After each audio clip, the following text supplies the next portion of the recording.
Hey, Brianne. Hi, Norm. How you doing there? I'm good. How are you? I'm doing fine, thank you. Good. I reworked some of the slides and I updated data on a few of them, okay? Perfect.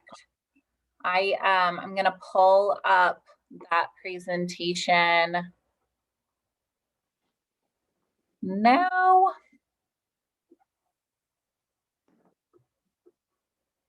I made sure to add our housekeeping slides to it too.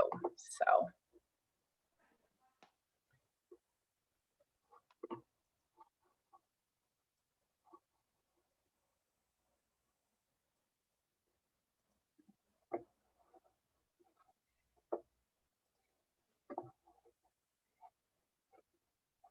Just make sure. Actually, I want to drag this over here. Now let me go turn my other computer off that I do the editing on so that there won't be any conflict there. Okay. I'll be right back.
Okay, I'm back. Chef oven-ready meals.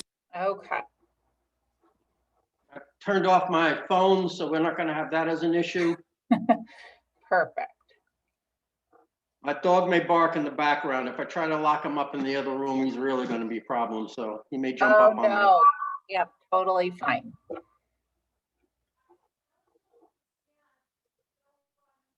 trying to make it so these videos don't necessarily go to the web browser when we play them. But it doesn't want to play that way.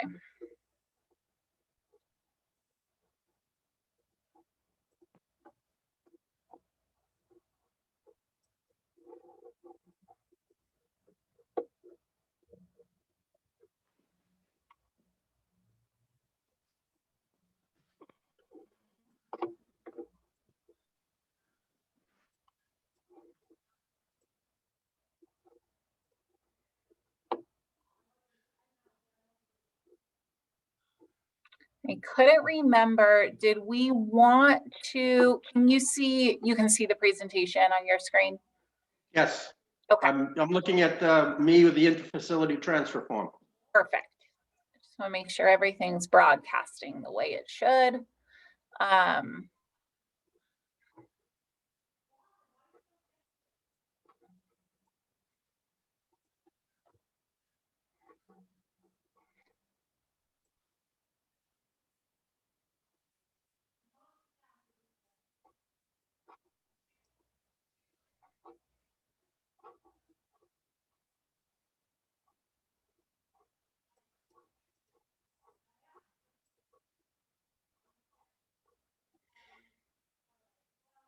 I can't see that. Okay.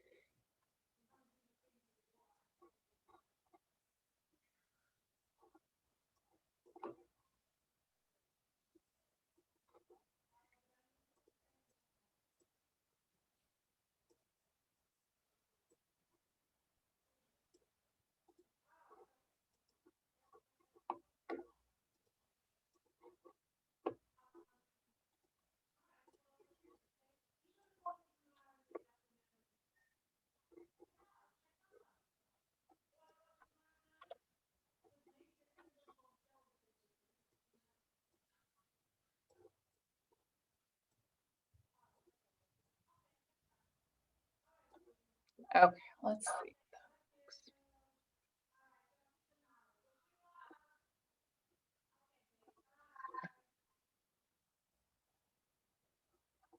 Nearly 200 dead, 14,000.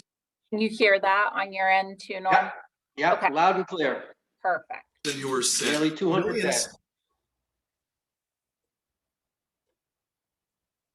And that'll start right from the beginning, right? It will. Nearly 200.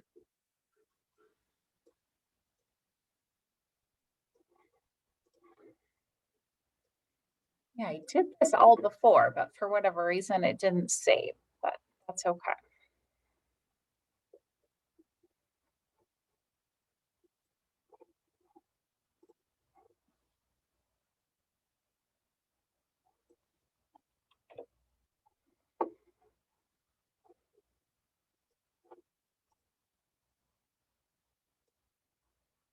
And then because we're probably not going to play this all the way through, I'll say, let's cut this now and let's go to the actual stats. Okay. So it is interesting all the way, the whole 2.5 minutes, but I don't want to use up all the time.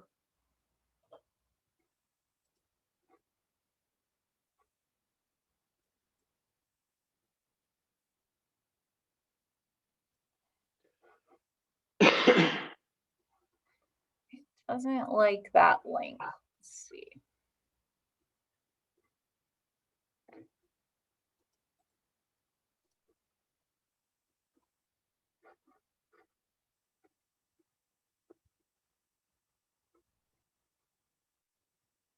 Take a look at some of these charts. I'd love to. We're going to look. Let's look. And if you look at death,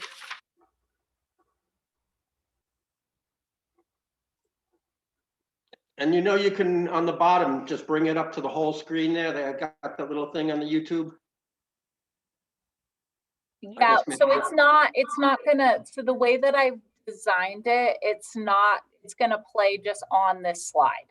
So it's Okay. not gonna go to the, it's not gonna go to like to Google or to an outside browser. So it's Okay. just gonna play from the presentation itself. take a look at some of these charts. I'd love to. We're going to look. Let's look. And if you look, Okay, Perfect. good deal. No, he's going to bark. You know that. I'm talking to my wife, Brianne. Oh, you're fine. And so on that one you just had before, I updated it. That's the data that was entered yesterday. But I couldn't update all my graphs, so. No, I think that's fine.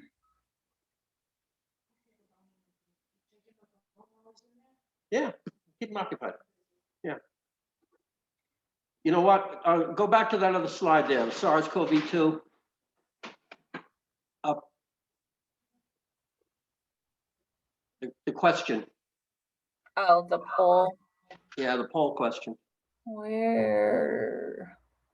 I see the formatting. It switched a little bit. Did you take phones of that? Yes. You're off the hook. If you could just SARS-CoV-2 should all be Okay, come on, in one. No. Hit the yeah, that's it. come on. And fewer deaths should be in the next line down. Hurry up. And it should say actually fewer COVID-19 deaths. Okay.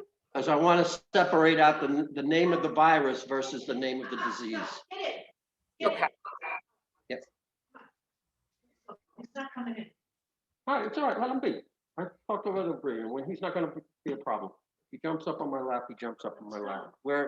We got a home studio here, Barbara. People are very forgiving nowadays, for Yeah, sure. really.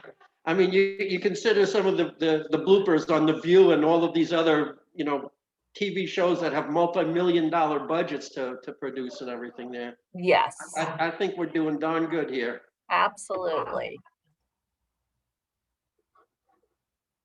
So I'm not gonna play that video from the session, just give them the information. Here it is if you want to go on and hear any of these, the testimony or session comments. Perfect. Is Heidi with WebIZ? I mean, No, Heidi's with Immunize Nevada. What? Heidi's with Immunize Nevada. Immunize Nevada, yeah, because she was in one of the testimony here. I heard her name mentioned during one of the proceedings. Yep.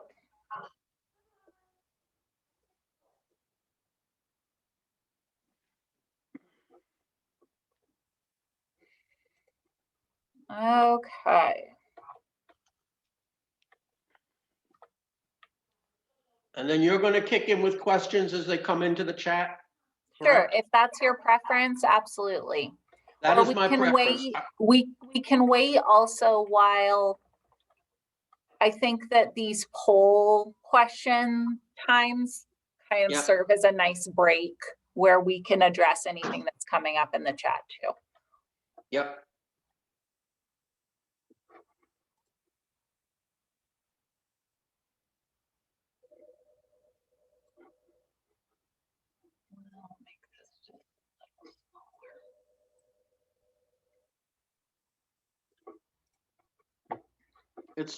I wonder why the formatting changed again on some of these. I don't know if it's because I downloaded from Google Slides to PowerPoint. It's possible. I think there's an interface thing there, because I know when I Yeah. use some of my older PowerPoints, like from 2010 or whatever, and I've come up to then I've got to reformat too, so must Sure. be the same thing.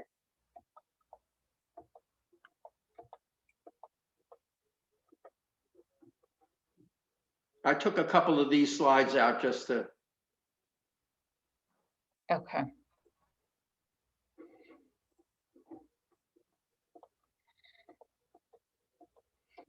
Just doing kind of one last little run through.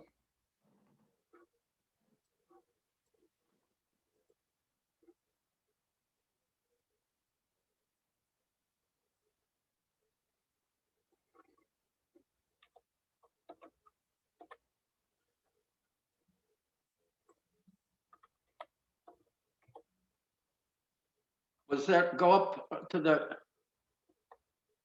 Where is that one? yeah.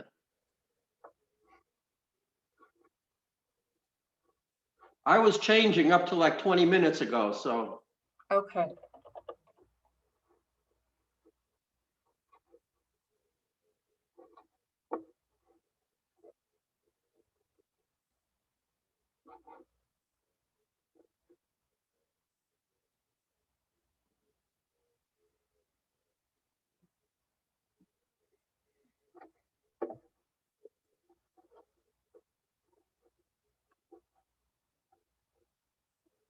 So how's your weather up there in Reno, Carson City, or wherever you are?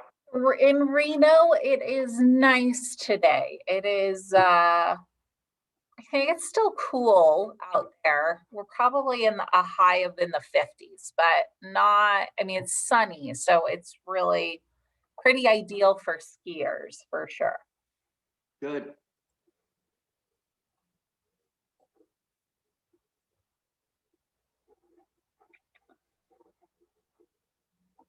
Okay. I don't want to download all the new pieces because Right. 38, so we need to go to slide 35.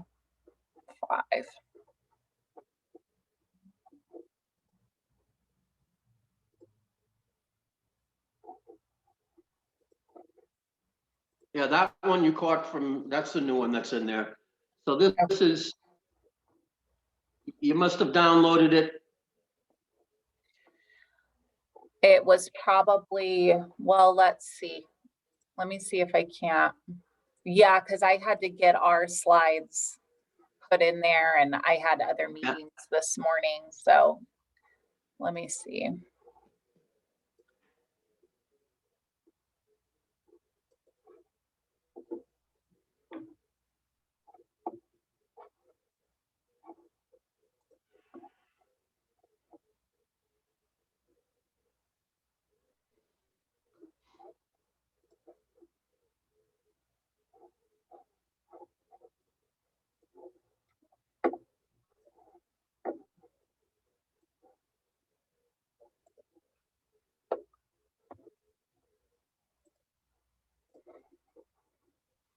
You should have given me, do not edit anymore after this time.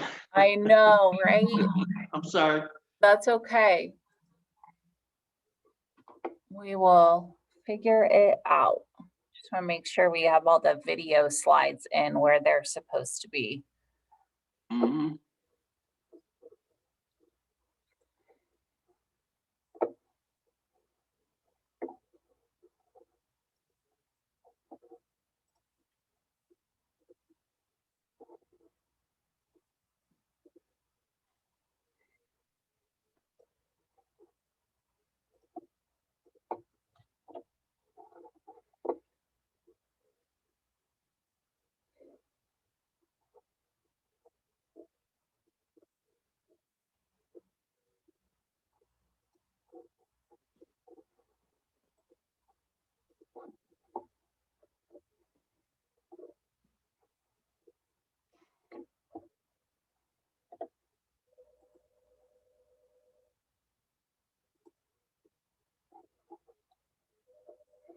I think those are the only two videos we had.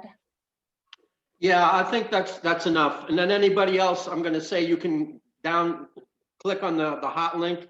And Sure. will the hot link come up on the presentation? So that It they could actually should, click on it? and at the very least it can't, yeah, we'll make sure that people can access it. Destination. That's not what I want.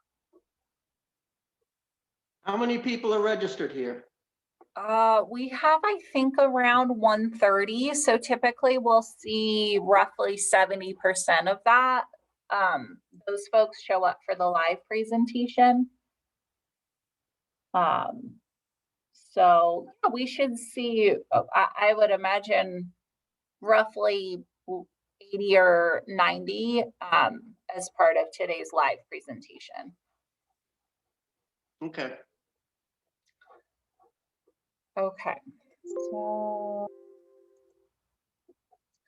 we'll close this one out. Sure. I'm gonna close out all the things that I don't need.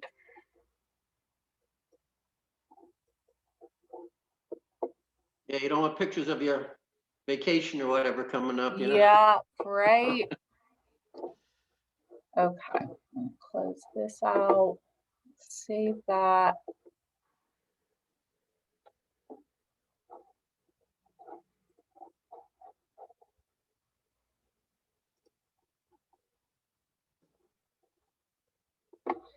Pull that up.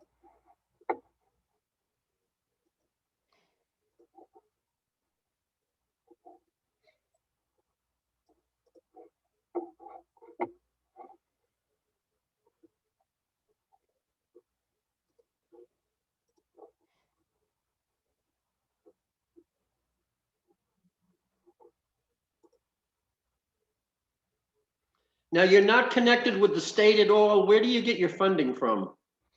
We do get our funding mostly from the CDC via the state immunization program. And then through various other federal grants and private donations. So basically, we work hand in hand with the state immunization program and DHHS to help kind of execute their objectives by proxy of them. So that, Okay. yeah, that's, but we're, yeah, very much intermingled.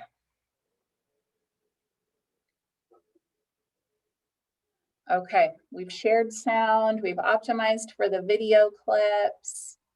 I think we have all of our bases covered here. Okey-doke.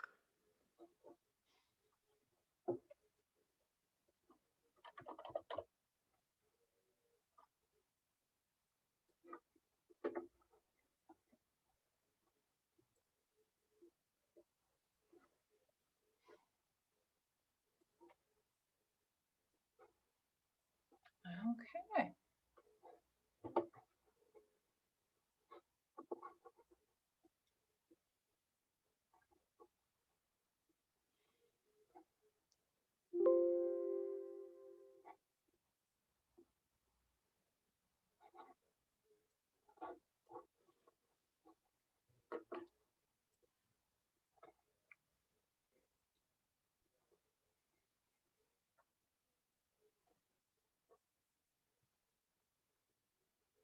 All right, I am going to turn off my video and sound. I'm gonna get some water really fast and then we'll get ready to go right at the top of the hour. Okay, I've got 11:54 as my time. Is that That's correct? me too, yep, Okey-doke. I okay. pretty well tried to set my clock up and, Yeah, sure thing, and you'll hear me start the introduction too, so. okay. Okay.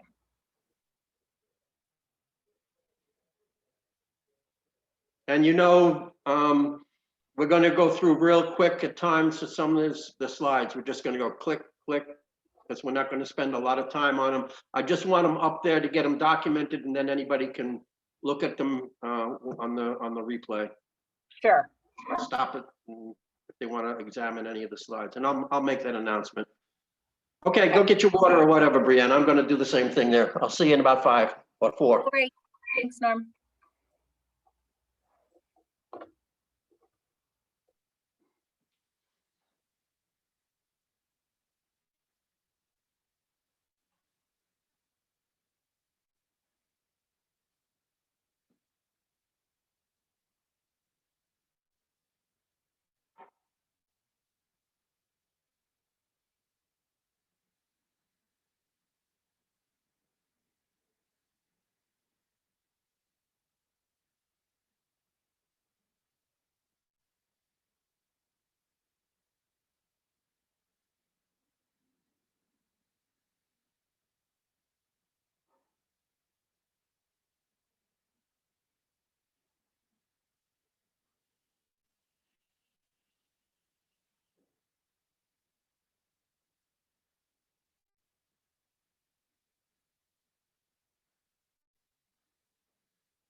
No, it's all right. Come on.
Okay, Norm, you ready?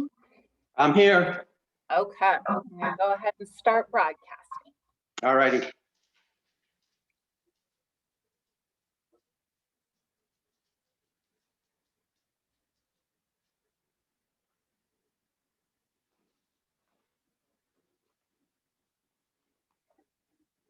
Good afternoon, and thank you for joining us for today's Nevada Immunization Learning Exchange webinar.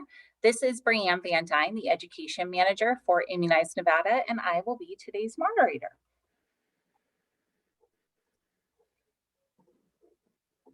Before we get started, I'd like to review a couple of housekeeping items. First, if we should become disconnected for any reason, please log in again and we will continue where we left off. Second, please locate the Q&A box at the bottom of your screen. If you have any questions, type them there and we will address those questions throughout today's presentation. Additionally, if you are interested in claiming nursing, pharmacy, or community health worker continuing education credits for today's webinar, please make sure that you complete the survey, which will pop up on your screen when the webinar is ended or in your follow-up post-webinar email. All continuing education certificates will be emailed out within 1 week of today's presentation. Before we officially begin, I'd like to provide a little disclaimer. Immunize Nevada's NILE webinars are made possible by the generosity of speakers who donate their time and expertise to benefit the coalition. The expectation and goal is for community partners to gain knowledge on immunization and infectious disease related topics through a non-branded presentation. As you may have deduced from the webinar's title for today, today's presentation will have some political themes. We've chosen to feature this content to highlight the importance of uniting communities across our state for the purpose of ending this pandemic, regardless of your political affiliation. The opinions expressed are those of today's presenter and do not necessarily reflect those shared by Immunize Nevada or its partners. I'd like to now turn it over to today's featured presenter, Norman Wright, retired nurse and founder of 441 Compliance Consultants, specializing in infection prevention in long-term and long-term acute care. Welcome, Norm. Thank you, Brianne. It's been great. I want to give a little bit of background on me. I'm born and raised in Richmond Hill, Queens, New York City. And if you need to know, that's north of Howard Beach and Ozone Park and south of Jamaica Heights. That's right where I come from, Queens, New York City. Went to college in upstate New York, Rockport, and then moved to New Jersey. Finally coming here after being working in infection prevention and director of nursing in New Jersey. Moved here in 2013, and since have become involved. And as Brian just said, I am currently retired from full-time working in nursing. The presentation today, how politicization and disinformation impacted the COVID-19, mitigation of COVID-19. We are going to be having some questions during the presentation, and I would hope everybody can click in yes, no, or what your answer would be when the questions come up. I think there's 5 questions. So we'll go on there. We'll move on to the next one. And this is the full disclosure. I'm not going to read everything there, except this presentation does not necessarily represent the opinions of NVASP, NNA, or Immunize Nevada. I'm currently on the board of the Nevada Nurses Association and do have a number of articles that have been in our information, the publication of the Nevada Nurses Association since August of 2016. And they were on antimicrobial stewardship initially, and now they're more on COVID, since this is the topic that we've been really living with for the past year. Okay. Go on. And there's a copy of the front page of our information. This is an article that I had published, or our information published back in August of 2020. Coronavirus and PDRO, because pan-drug resistant organisms, that was the focus back then, was antimicrobial stewardship. It's now gone on to its more infection prevention. But the title was Fake, Faux, and Phony News, a Plea for Unity, because I saw us being so many different diverse areas at that point in time. We were not working together and we were not defeating this virus. Go on. Click. We're going to have some learning objectives. We're going to define two ways that critical thinking can be used to separate truth from disinformation. And I realize we're going to be running through a number of statistics. We're going to go through them quickly. We're going to develop 2 strategies to combat anti-mask, anti-vax, and other disinformation in newspapers, TV, and on social media. And we're going to establish 2 approaches, at least 2 approaches, to educate our patients and society as a whole, so we can defeat the virus by unifying ourselves together in a common cause to follow health recommendations. Okay. And this is critical thinking skills. This is from Indeed. I just copied the page and put it up there. It's observation, analysis, inference, communication, and problem solving. Basically, the observation and analysis is what we're going to be looking at first, because you've got to have accurate data. And when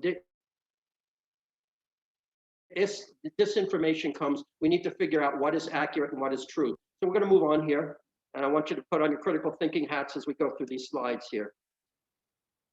So poll question 1, I have this do, but I'm changing it. Instead of how, I'm going to did, because everybody I know has different kind of political things here and looking at different news sources and such. So did politicization increase the SARS-CoV-2 infections and COVID-19 deaths? In your opinion, just answer yes or no. Did conspiracy theories, politicization, disinformation increase the SARS-CoV-2 infections and COVID-19 deaths? Yes or no? And again, I put SARS-CoV-2 because that's the name of the virus, and COVID-19 is the name of the disease that the virus causes, or coronavirus or SARS-CoV-2. So, Brianne, you can figure when the questions have been answered fully. Sure thing. We have about 80% of attendees who have answered, so we'll go ahead and end polling now and display those results. Okay. Yes comes up to 95%. No, we have 5%. So I'm going to be talking to both people here who the 5% and the 95%. Thank you much.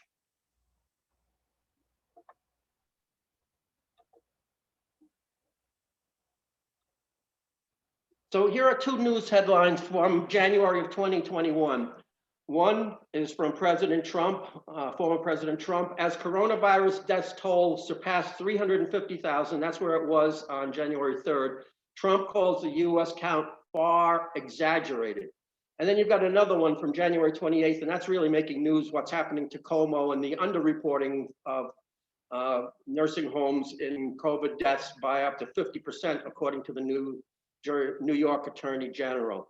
So here's the next poll question that comes up, and this is not for USA in general. This one is specific for Nevada. Poll question: is the number of Nevada deaths exaggerated, and if so, by how much?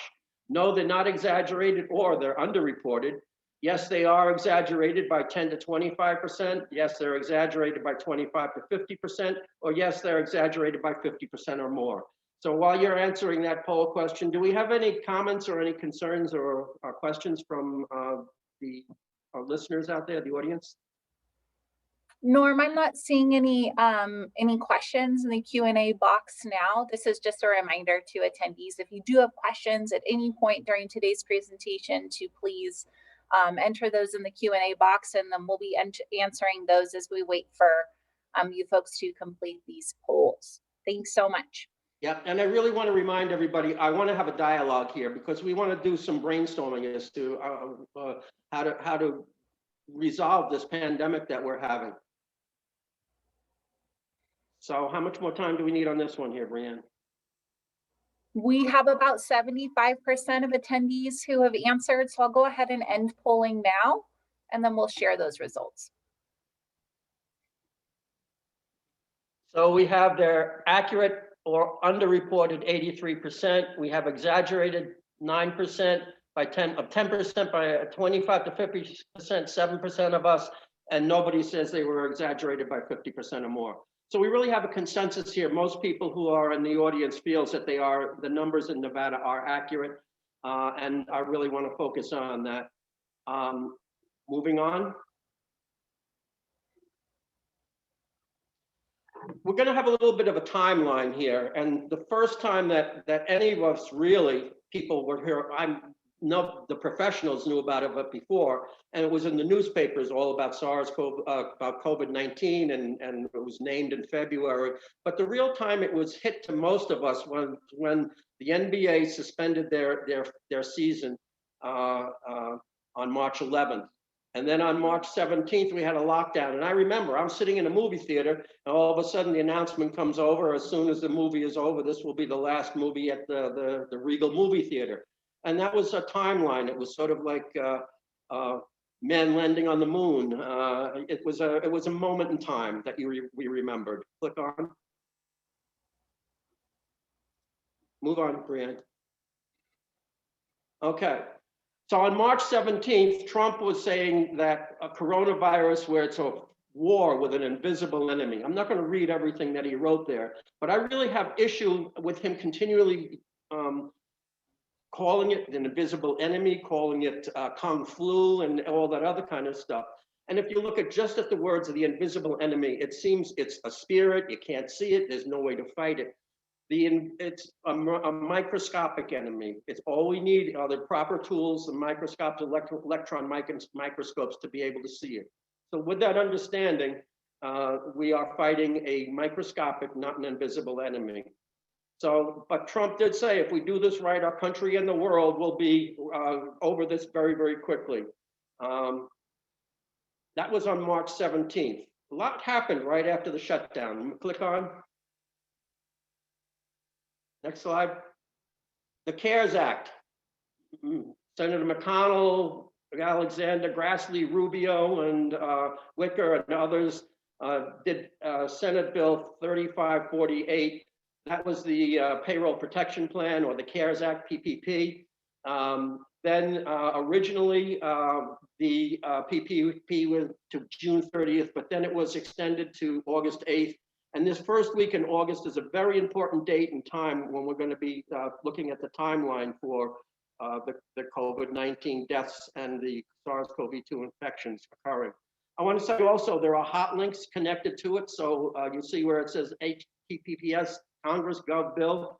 If you click on the hot links, and I'm understanding they will be available when this program is on the archive site, it'll take you right to the bill. And so you can go to any of the videos or the other information that we have there. I try to make everybody, because I want to give you the tools to be able to figure out what has happened, and so you can continue to look and figure out what will happen or project things. Continue on, please. We're going to have a little video here. This was on March 21st, 2020, and we'll see if anybody remembers this. Nearly 200 dead, 14,000 who are sick, millions, as you witnessed, who are scared right now. What do you say to Americans who are watching you right now who are scared? I say that you're a terrible reporter. That's what I say. Go ahead. I think it's a very nasty question, and I think it's a very bad signal that you're putting out to the American people. The American people are looking for answers, and they're looking for hope. And you're doing sensationalism, and the same with NBC and Comcast. I don't call it Comcast. I call it Concast. Let me just for whom you work. Let me just say something. That's really bad reporting. Do you really think, going off on Peter, going off on a network is appropriate when the country is going through something like this? I do, because I think Peter is, I've dealt with Peter for a long time. And I think Peter is. Well, we can stop it not a here. good journalist People when can it look comes and to continue fairness. on with the video, but we are on a time frame here. And that was when we had 200 deaths. That was all occurring right in the beginning of middle of March at that point in time. Click on to the next slide, please. Trump tweets, liberate Michigan, the two other states with the Democratic governors. That was in April 17th. Liberate Minnesota, liberate Michigan, liberate Virginia. Continue on, and we're going to look at those tweets later on in the presentation. If I'm upsetting anybody, I'm sorry. But these are the facts as they were coming out. Then Mike Pence comes out on June 16th and say there isn't going to be a second wave, and this made big news. With testing and treatment, vaccine trials ramping up, we are far better off than the media report. Continue on, please. What follows are a series of graphs, projections, and hard data showing the reality of the pandemic and how it expanded in Nevada and the USA from February 2020 to February 2021 today. We also have world projections in here. So continue on. We're going to zip through these slides very, very quickly. But I want to show you this. This is a slide I took at 6:30 this morning from Johns Hopkins, which is one of the sites where you can get it. And note the number of deaths. We have just crossed 500 million, or 500 million deaths. That was this morning. Next slide. And where we get additional numbers from are from Worldometer. And if you look at the number of deaths here, 512,000, that was the same time this morning. And there's a difference between Worldometer and Johns Hopkins, and I want to document the difference. It's because Johns Hopkins does not document American Indians, the Navajo Nation. They don't document military deaths. They don't document deaths in federal prisons or veterans' deaths. And that's where the disparity comes from. The two are very accurate when you compare apples with apples here. Continue. We're going to take one other source here, and that is the IHME from the University of Washington. And these are three common things that many times, if you're up on the news, you'll see these. The latest projection of deaths in the United States by June 1st is going to be 614,000. And we're going to get into those numbers a little bit. Move on. New daily cases in the United States. We've hit three different things. And if you look right where June 16th, when Mike Pence said that was a low, I don't have that there, but by July 25th, we were hitting 70,000 cases a day. By November 25th, 181 cases per day on a 7-day average there. That's the blue line. It takes an average for 7 days. By January 11th, we hit the highest peak, and that was 222,000 cases a day. Right now, we're down to 87,260 cases a day. And I remember back there in July, early August, Dr. Fauci was talking about how hitting 100,000 cases and how that would be horrible. And here we've hit 220. Move on. And again, deaths follow. I'm not going to spend a lot of time on this. Deaths follow usually 10 days, 2 weeks after the highest number of cases. And luckily, both cases and deaths are now on the downswing, both in the United States and in Nevada. Move, please. We're going to go quickly here, Brianne. On April 27th, IHME projected Nevada would have 270 deaths by August 4th. By February 20th, that was the last projection, we're over 6,000 deaths that are projected by June 1st. Continue on. And remember this August 4th date, because we're going to keep on coming up here. April 27th, and Brienne, zip through these, 270 August 4th, move. Just keep your hand on that click. Click, click, click, click. Sure thing, Norm. We have just a little bit of a lag between the time that I click and then the time that it shows up on your screen. So Okay, all right. Just as fast as you can go here. 480 by August 4th, on May 4th. Projection just kept on going up. The numbers kept on going up. 511th on May 10th.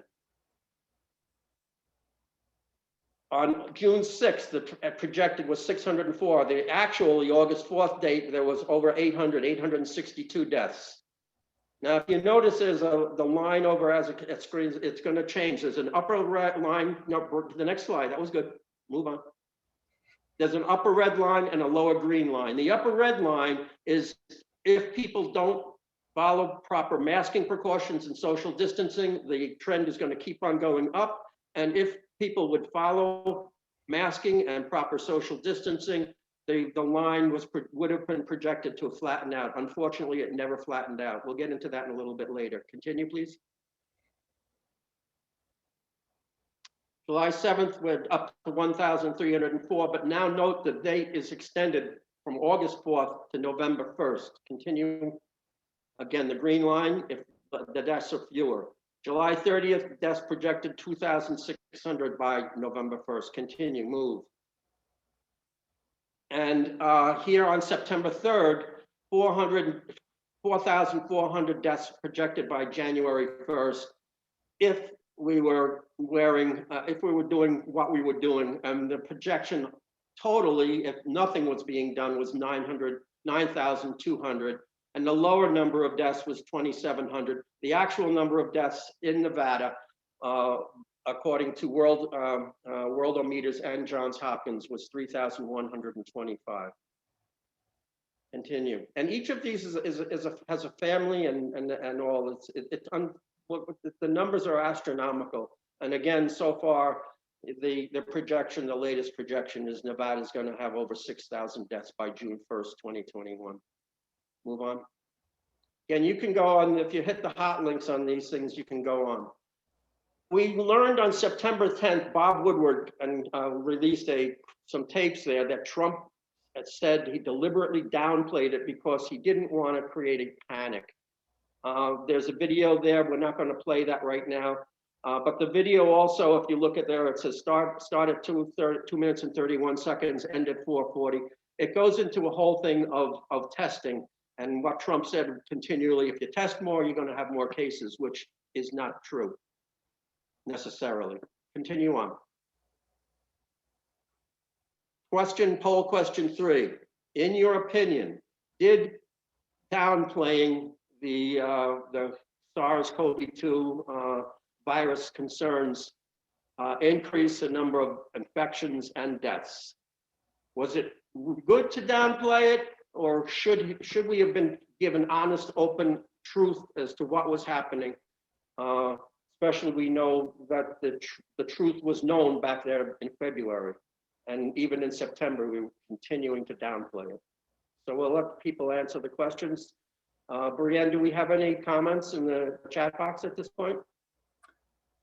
We just had a comment from an attendee that said that she felt at the beginning deaths were all related to COVID. I'm not sure if Crystal, you want to follow up with any sort of context to that, if you believe that maybe now it's not all related to COVID, or if those were somehow conflated. If you look at Nevada's numbers specifically, you have to have a positive COVID test. There are other states that would say these are suspected, they have all the symptoms of it. I know there can be some dispute. Well, this person had a lot of comorbidities, they were going to die anyway. So there may be some of those deaths which are actually reported that way. And then there may be other ones that never got reported because in Nevada specifically, there was no COVID test done, even though they had COVID. So again, did downplaying increased infections. We're coming up 93% said yes, it was, 7% saying no. Okay, we're really having a consensus here. This is from the Nevada DPBH website there, and this is the number of deaths that was documented here in Nevada, 4,882 as of yesterday. And we're hitting about, you'll see later on, you can click it on there. Nevada has a fantastic website. Clark County, Southern Nevada Health, I'm not going to put them up there, and I believe Washoe County has some really good stats up there, and also that you can look down, and here in Southern Nevada, you can find out as to how many cases there are in your particular zip code. Here's the daily cases in Nevada. We're down to 343 cases today on a 7-day average, which is very, very good. But there is a problem, and I don't want us to get complacent, and that's maybe what is happening here, or could happen if we get complacent, because a lot of us have COVID fatigue, and not just people who've had let me see. Will you show case fatality rate? There are stats for that, but and later on we will get into that. Yes, but you're going to have the tool to be able to tools to look up all the information yourself. Continue on, please. By February 22nd, yesterday, we were having 24 deaths per day on the 7-day. Our peak hit on January 14th with 46 deaths a day. And this is the trend that was happening there. And December 16th was really after New Year's. I mean, not after New Year's, after Thanksgiving when everybody got together, then it dropped down. Then we had Christmas. January 14th is when the infections that were occurring over Christmas holidays were peaking. And we're now coming to February 22nd. And hopefully summer months will not all of a sudden blow this out of proportion again. Vaccines are here, and I had my second vaccine last week. My wife is due for her second one tomorrow. No reactions. I didn't get any little kind of microchips put in my system or anything else like that. We're going to see how statistics can be used to promote disinformation and confusion. Click on, please. Here's another video of President Trump, and this was on August 4th with the HBO Axios interview. Take a look at some of these charts. I'd love to. We're gonna look. Let's look. And if you look at death, Yeah. per- It's started to go up here's again. one. Well, right here, the United States is lowest in numerous categories. We're lower than the world. Lower than We're the lower world. than What is that? Europe. In Look, what? look. In what? Take a look. Right here. Here's case death. Oh, you're doing death as a proportion of cases. I'm talking about death as a proportion of population. That's where the US is really bad. Well, Much worse than South Korea, Germany, etc. you can't do that. You have Why to go. can't I do that? You have to go by. You have to go by where. Look, here is the United States. You have to go by the cases. The cases. Why of not death. as a So proportion we of can population? stop it here, Brianne. What it says is when you have somebody. And Yeah. the next slide, if you look at the slide, when this is the graph that he was showing, and on August 5th, when I saw this on August 4th, I took a screenshot of the graph. Continue on and show it. This is the graph that Trump was using, and I don't know the date that he got that graph, but if you look at it, the United States is just below the world when you're using this particular graph, case fatality rate of but when you look at the other stats, continue on. I want to move on quickly here. On August 5th, we were the highest in deaths per day on how deaths per million population. Continue on. And the deaths today continue. The United States is continually, we're at the top, the peak of the deaths per day when you compare per million, not deaths per day, compared to per million population. Continue on. This one is a graph, and you move on to the next one. That was taken on February 15th. And when you look at these graphs in a sliding proportion, here you have the deaths per day, and you can slide it back on August 5th. The United States was averaging 3.15 deaths per million population on a 7-day average. When you look at New Zealand, Japan, Germany, United Kingdom, everybody else was lower. We were the highest at that point in time. And that's really how we can start to lie with statistics here. Continue on, please. And then when you look at here's the screenshot of the Worldometer taken yesterday from yesterday's data, and deaths per population. Our USA is number 9 on the list. If you look right about in the middle, a little lower, we are doing actually better than Italy and the United Kingdom, but we're not doing better than a lot of other countries. Click on, please. Because what I did was I did an abridged version of this, and I took 3 countries from the highest and I moved them down to the lowest there, which is New Zealand. It has 5 deaths per million population. United States at that point in time had 1,400, almost 1,500 per million.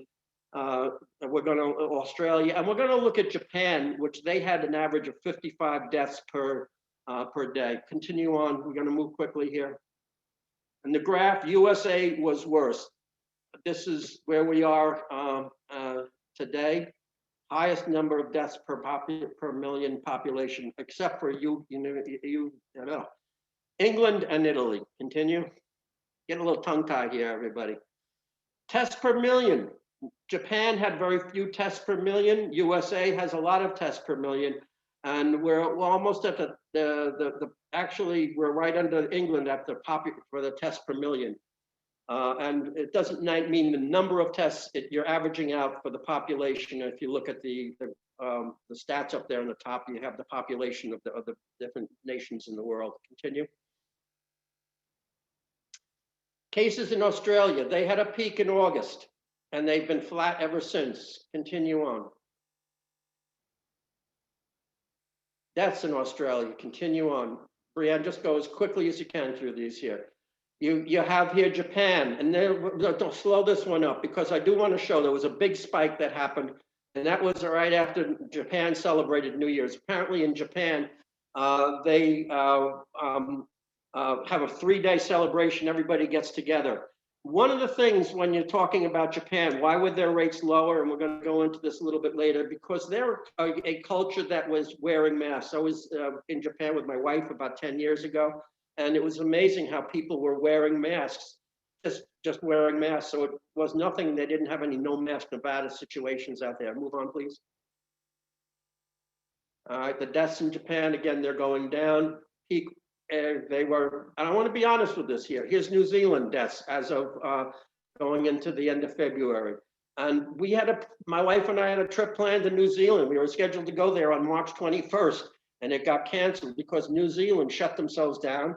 They did contact tracing right away, and their cases numbers have been very, very low consistently. Their economy is back and running. Continue. Daily deaths in New Zealand, minimal. They have hit a peak of average on April 21st of 1 death per day on a 7-day moving average. Continue. Here we have Victor Joke. He's a editorial columnist in the Las Vegas Review-Journal, and I've had a lot of issues with Mr. Joke. And he's ran 2 columns. Here's 2 columns. One he did on September 26th. Blue states have more coronavirus deaths and higher unemployment. And then he essentially on January 23rd just reversed his thing. I think maybe he was a little bit lazy that day. Pick a corona metrics. Red states did better than blue states. So we're up to our next question here now. Did or do red states have fewer SARS-CoV-2 infections and fewer COVID-19 deaths? And understand, SARS-CoV-2 is the name of the virus or coronavirus, and the COVID-19 is the name of the disease that actually kills. So we had a question, Norm. to me privately asking if we were going to review the case fatality rate as a part of this presentation as well. Not, I don't really go into the case fatality rate at this point in time, no. Okay. We can pull And to that, the I can pull that individual- up. I can pull that data up, but I don't have it in the presentation. Sure thing. And to the individual who asked that question, that's also available on any of the dashboards that Norm has highlighted as well. So you're more than welcome to review that resource at the end of today's presentation when we post it on the Immunize Nevada website as well. And that was How are we the doing with only. our questions here? Yeah, that was the only comment or question that had come in so far. So again, just a reminder to attendees, anytime is a great time to ask questions. So we'll look forward to Norm answering those either, as part of the next pause that we have or at the end of today's presentation. So please type those in the Q&A box now. And we've had about 70 attendees who have answered the question or in the poll right at this moment. So I'm going to go ahead and end that polling and we'll share those results. Okie doke.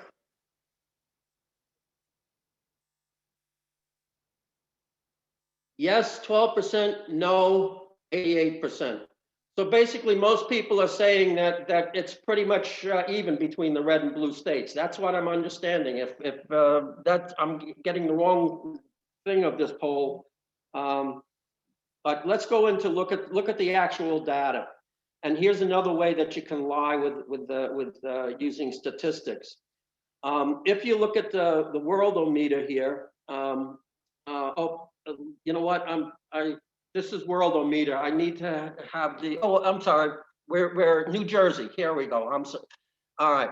I couldn't read. I got to get closer to the screen here. New Jersey is the highest number of deaths, and they came out at 2,575. Again, I'm from New Jersey. I hope my daughter is listening. She's a nurse in New Jersey and worked in some of the hospitals. And back there in April, they were setting up early May, late March, they were setting up COVID hospice units and everything because the death rates were so high.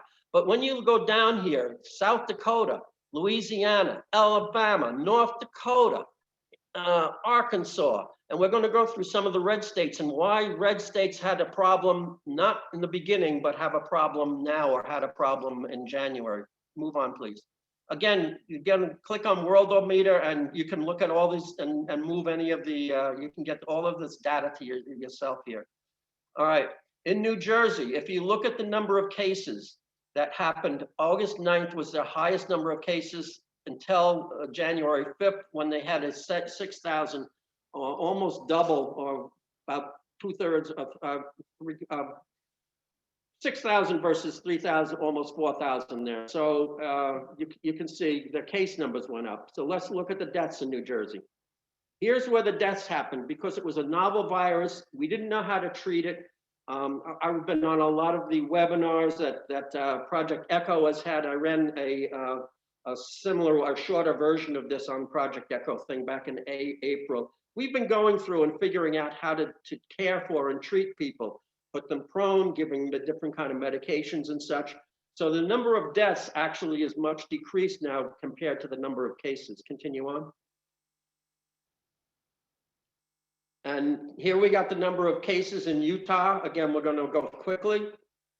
Utah, which basically had hardly any cases in the beginning. Utah's deaths are now in December and January, February. This is when Utah, red states. We're going to click a lot of other red states. And I don't have the screen for this, but Utah has a much lower death rate per the number of cases. Arizona have a much higher death rate than the number of cases. And I would like to look into that in a future time there. I just want to, if you look at the Worldometer things there, the number of cases in Arizona, continue on, and the number of deaths in Arizona. So when you're looking at red states versus blue states, if you to pick out, okay, did red states and blue states have more deaths since the end of June? No, blue states have fewer deaths than red states. Continue on, we're gonna move on here. There's South Dakota. And South Dakota had an interesting thing happen there. They had meatpacking problems, and then they also had, continue on. North Dakota, remember the Sturgis rally, motorcycle rally? Continue on. That happened in August 7th to August 16th. And the CDC actually put out a thing, the COVID-19 outbreak associated with a 10-day motorcycle rally in a neighboring state. And these, the next slide shows the Minnesota statistics and what happened in Minnesota. And this is where when people are not being careful, and you can't compare timeline states and everything. This is totally wrong what Mr. Joke did in his stuff, comparing red states and blue states. And this is where I want to come. I'm wearing a purple shirt right now because we need to get this red-blue stuff out of here. Texas, another ruby red state there. At least it was until this freeze hit there. The deaths in Texas compared to, you put down when the deaths happened in New York, New Jersey, they were in the front of the graph. Texas, Arizona, Utah happens at the end of the graph here. Florida, same thing. Continue. This is case after case after case after case. Continue. Remember the CARES Act? Okay, it is extended until August 8th originally, because why was it extended? And we're talking about that now. We're still looking now to a 1.9, 2.9, whatever it is, $1 trillion payments and everything, because we're still going on with this thing. And unfortunately, and it's my opinion here, that the lies, the misrepresentation, and the conspiracy theories have contributed to not only physical, but also economic pain, especially here in Nevada, where we're so dependent on tourism. Continue. Remember this? This was the beginning, I think the real beginning of when we all of a sudden had the red-blue divide. And it's liberate Michigan, liberate Minnesota, liberate Virginia, save our Second Amendment, it's under siege. What the heck does the Second Amendment have to do with COVID situation? And I can't, anyway, if I'm making anybody upset there, I'm sorry. So here we go again, we want to get into the objectives now.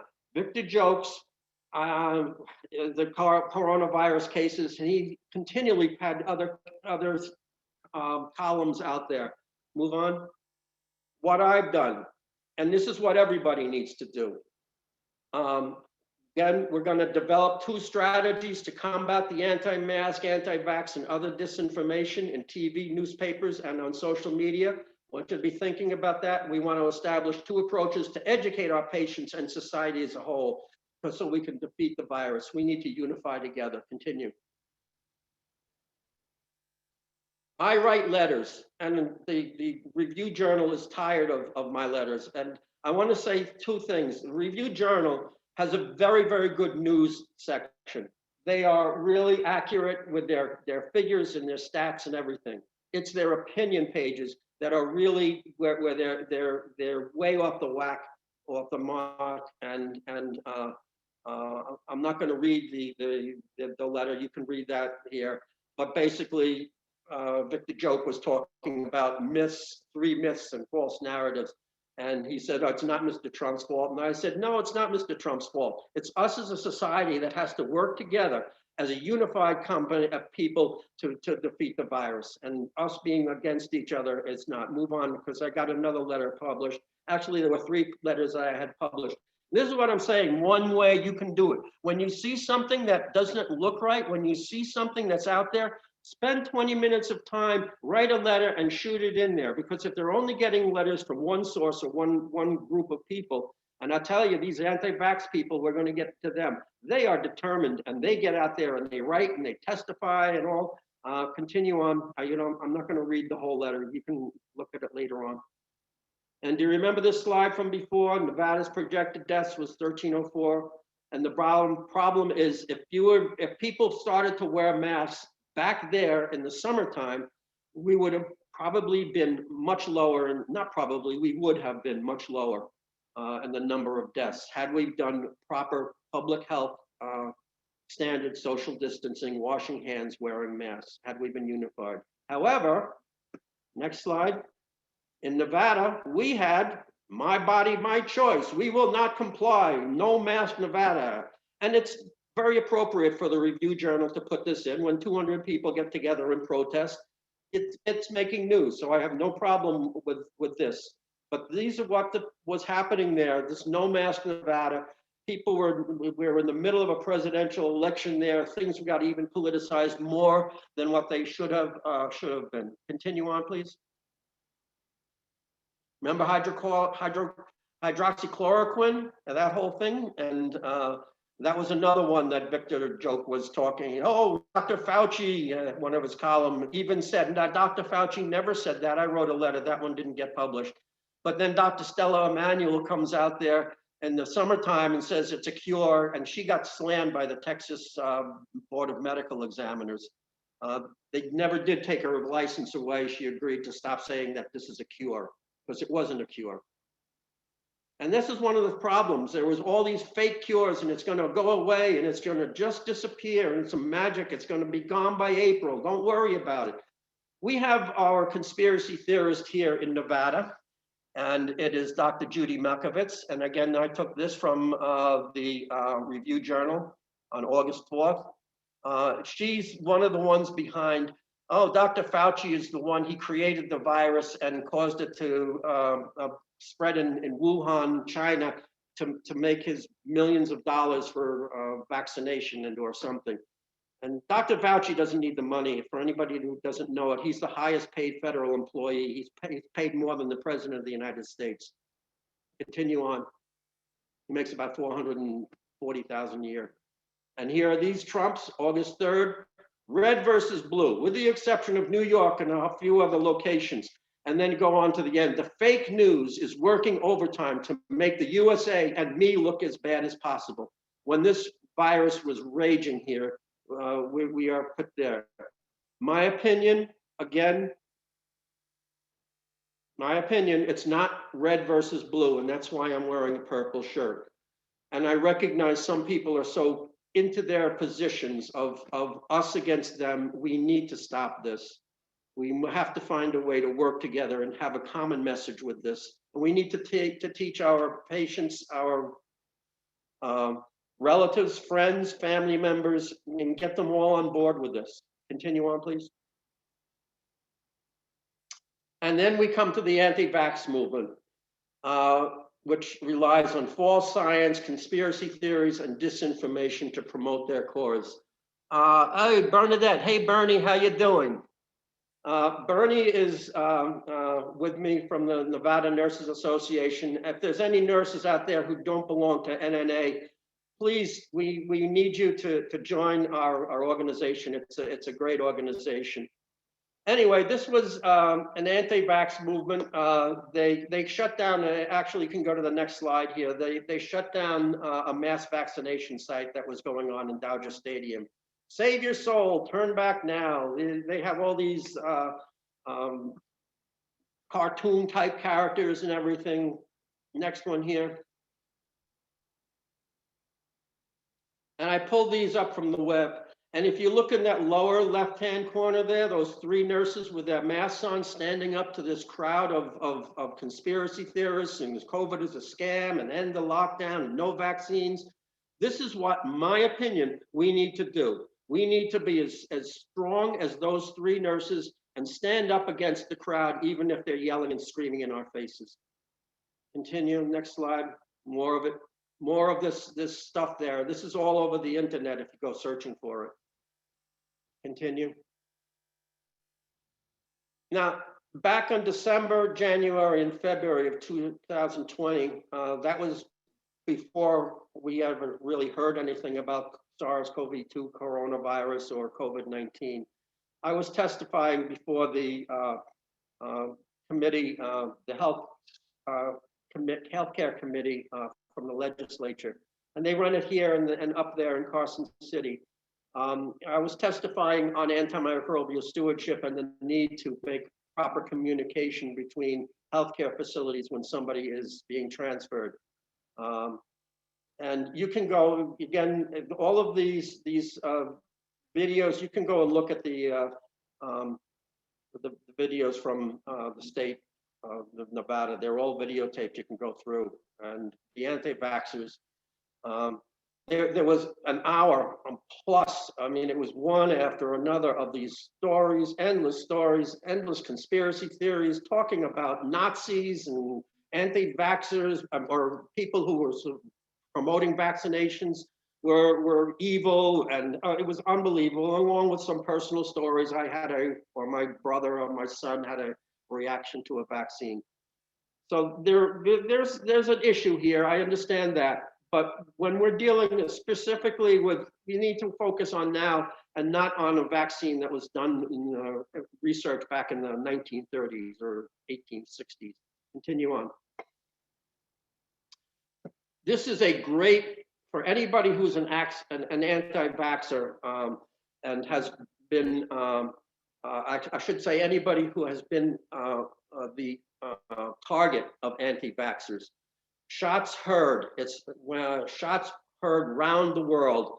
It's www.shotsheard.org. And they go into, there's a click on here where, go to the next one, please. And this is a strategy guide. Really go into this, look at it. Oh, my dog's barking in the background here. Problem of doing from a home studio, everybody. This is a really great tool to look and see. It describes how they were attacked and then what they did to address the vaxxers who attacked them. And they are persistent. They are when they get in your face, they get in your face. And who knows? I may have it, but you know what? I'll stand up with them if they want to attack me. That's okay. Continue. We're coming to an end here. But here's some of the tactics they use. They toss around old discredited autism, mercury, thermocyle, blood-brain barrier stuff there. They link to junk science, spurious claim, fake news. We've all heard about that. Alternative facts, random Google Docs. They accuse people of vaxxers as being money grabbing and shills for big pharma. I even heard somebody at the testimony say that Immunize Nevada was a big shill for big pharma. And not to say that pharmacy is making millions and billions of dollars from this thing. The money is being made, and it is true. But I don't see us being shills. We have to get this vaccine out, and people need to get vaccinated. And that's one of the concerns I have. If 30–40% of are hearing this misinformation and decide not to get a vaccine because of whatever kind of trope is out there, that presents a problem we will never achieve in herd immunity. We're evil and going to burn in hell. Anyway, again, as I said in my December 5th letter, and as I'm saying in our information and in other sources, it's time to stop the mixed messaging because this is causing death and destruction. We need to put our political beliefs, diverse political beliefs aside. We need to work together to fight the war on this virus. And it's very good that it's going down now. But boy, if we get complacent and think it's no problem, we've got new strains coming out here. And I think the next slide is the strain there's the kids. Oh, wait, before I get to that, I want to read this from this kid, the anti-vax toolkit there. And it's what I read down in the bottom. Extremism is so easy. You've got your position and that's it. It doesn't take much thought. I can't read it here. It keeps on coming on. It doesn't take much thought. But if you keep on going to the right, sooner or not later, you're going to meet the same nuts coming around from the left. So I mean, it's not about Antifa. It's not about white, whoever was 9/11 truthers. It's not about who supports this. It's not about right versus left. Extremism is wrong, in my opinion, on either side. And we can have good political debates, and this is what we need to have as a debate: honest and truthful, and using real facts. Continue. And I just pulled this up from the Reno. You've got the South African virus, COVID-19 virus. It was found in Reno there on February 18th, I believe. And that one is potentially very dangerous. They're talking about being the English one is more contagious, but this one may be actually more deadly or have more serious. And these things are going to continue to mutate. Viruses have been around for a long time. Continue, you can go to the next slide there, that's okay. This is screenshots from when I was testifying at the health committee there, the legislative committee, and what I was promoting was antimicrobial stewardship. And I'm going to give a little pitch for it here. It's Nevada Division of Epidemiology, OPI, from the Department of Health and BPBH, was promoting an infection prevention transfer form. And I really hope that we can get this going in this legislative session. I think it's important that we make sure that people communicate what is happening when somebody with a pan-drug resistant organism or multiple type drug resistant organisms with C. diff or whatever else like that is transferred from one facility to another. We have to have and use, and you can click to the next one, which shows, I believe, the form. This is the interfacility infection prevention transfer form. This is on the website of the Division of Public and Behavioral Health. And I really hope, right now it's not mandatory, I'm really hoping that in this legislative session, we can get an amendment to one of the many bills that are going through, that we can get the transfer form in.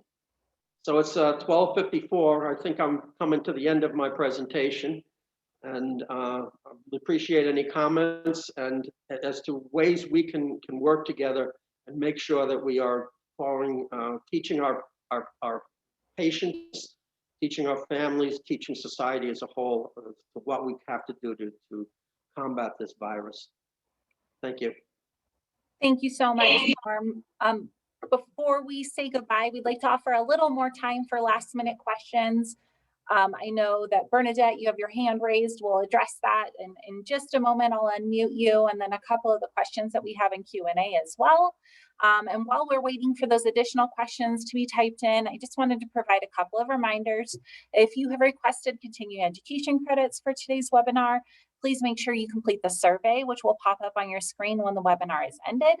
All continuing education certificates, again, will be emailed out within the next week.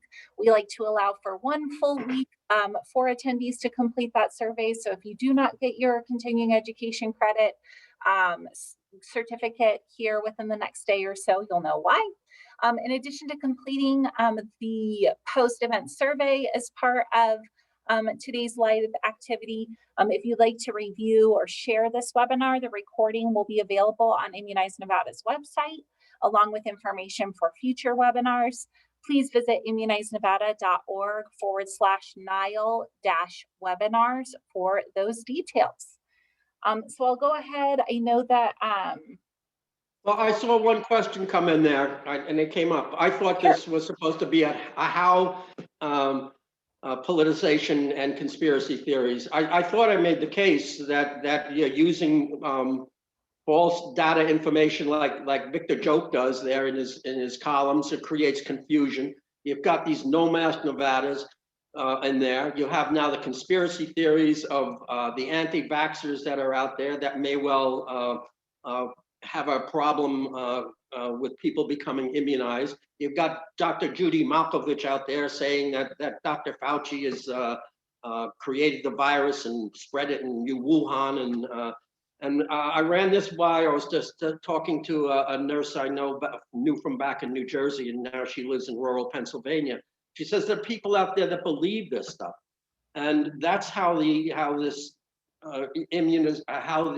conspiracy theories, how the false data, how when President Trump gets in there and says, "Oh, we're doing better than the world," when we are doing much, much worse in the world.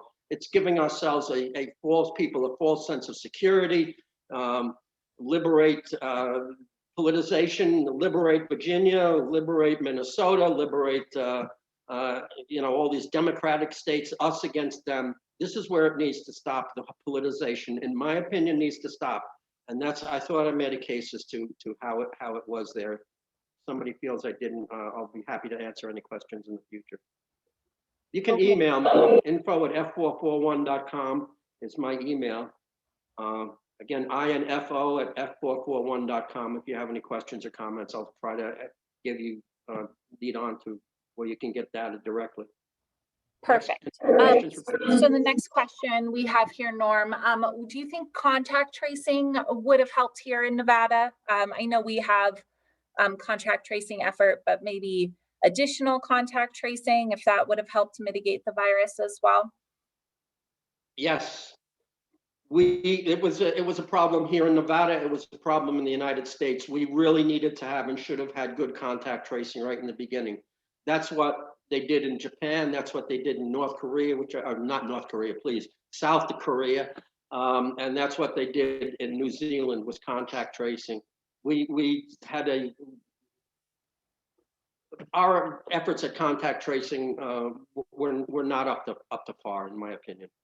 We should have done a much better job, both here in Nevada and throughout the United States. Okay. We also have a question about how do you reach people who may only follow certain news networks that have been downplaying COVID-19 and don't trust other reliable news sources? I have no idea. The only thing you can do is say, but there are some people, no matter what you tell them and no matter how you talk with them, they are never, ever going to change their opinion.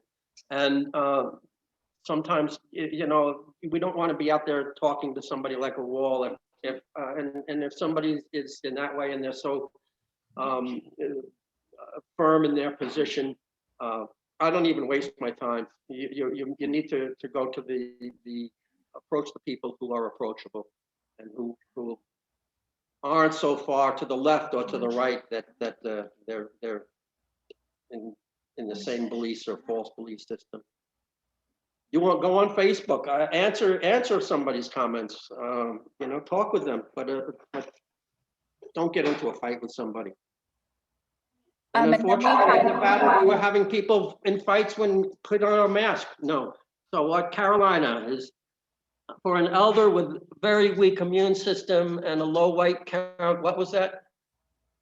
Oh, I'm just reading the question here in the Q&A. I believe there's two different conversations going on. One in our private chat that people are sending to us directly, and then others that are in the open Q&A box. So anyone who's sending us private messages through the chat, we're only able to address some of these questions as far as the part of the general Q&A box. So you can cut and paste that. Those questions there. We are at the hour right now, so we'll go ahead and address this one last question, and then anything that we weren't able to get to today, Norm, I'm happy to forward those questions on to you after today's live presentation. So to answer Eric's questions with regard to differences in COVID-19 deaths by red and blue states, did you say that overall rates tend to be equal across red and blue? Or was the main takeaway that using a figure from only one point in time may not accurately portray the complexity of changes to COVID-19 deaths over time? If we would take a point in time, say July 4th, the blue states were definitely New York, Washington, New Jersey was definitely much higher. If you take from July 4th and skew out the times before, the red states are doing much, much worse. If you take it all in perspective, we're probably about even. And it's amazing how South Dakota, North Dakota was way down in the bottom, and their projected number of deaths was like in the hundreds. And now they're almost 2,000 deaths, and they're right up on the top because they've had so many deaths and their population is so low. Nevada, we're right in the middle. We're right about where all of the other states are. Right, the average. We're right in the average of everybody. So I hope I answered everybody's questions. I will be more than happy to answer or give any other additional information. But what I really hope is that people do some research on your own. Go into it and get into the stats, go into Worldometer, Johns Hopkins, and IHME, and or your local area. Thank you. Great. Thank you so much, Norm. That concludes today's NILE webinar. Again, thank you, Norm, and to those of you who participated. That post-webinar survey will pop up on your screen again after today's webinar, or it will show up in tomorrow's post-webinar email as a link as well. So with that, have a great day, everyone. I got a rainbow here because life is going to be good, everybody. Thanks, Norm. Think positive.